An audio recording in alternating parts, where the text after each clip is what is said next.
Is the Torah true? So I heard this question all the time.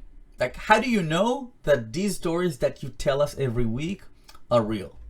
And honestly, my answer is always the same. I actually don't know. But I do know that the Torah is different than any other book. And this is what makes it different. The written history in ancient times had one main purpose: to glorify and to describe the heroism, the wonders, and the plots of kings, princes, and high priests all over the world. Among the Egyptians, the Assyrians, or other Middle Eastern nations, the writer was paid to write what the ruler told him to write. The great second Ramesses, for example, from Egypt, had always won all his wars according to his scriptures, which historically was absolutely not true. And even today, there are some still countries like North Korea that have the same practice.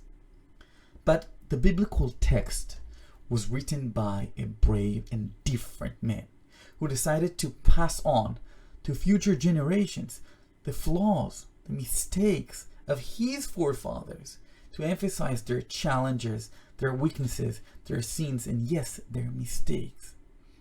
The Torah doesn't hesitate to share with us how Abraham let his wife be with another man in the court of the king of Egypt, how Moshe's complex relationship with Zipporah led to his divorce. In the book of Samuel, we read about the tragedy of Shaul, Saul, the first Jewish king who committed suicide after many difficult years of madness and jealousy. We were shocked by Nathan, the prophet, who wasn't afraid to criticize his King David after the terrible sin with Bathsheba. We learn about the corruption of Eli's sons and the cruelty of Joseph's brothers. We can read about the sins of Moses in the wilderness and how hundreds of thousands of Hebrew slaves who just came out of Egypt chose the idolatry over their God who redeemed them. And that's the beauty. We take the good and we take the bad in the history of our fathers and our mothers. But one thing here is super clear. The people who wrote these stories were not manipulative writers of anyone. They were wise, smart, and brave people who didn't bow their heads before kings or queens. So yes, sometimes we struggle to understand the choices our great-grandparents made.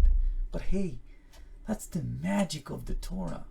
These struggles emphasize the truth and the authenticity of this great book. It's authentic. From the rough truth that has been transmitted by our forefathers, much can be learned.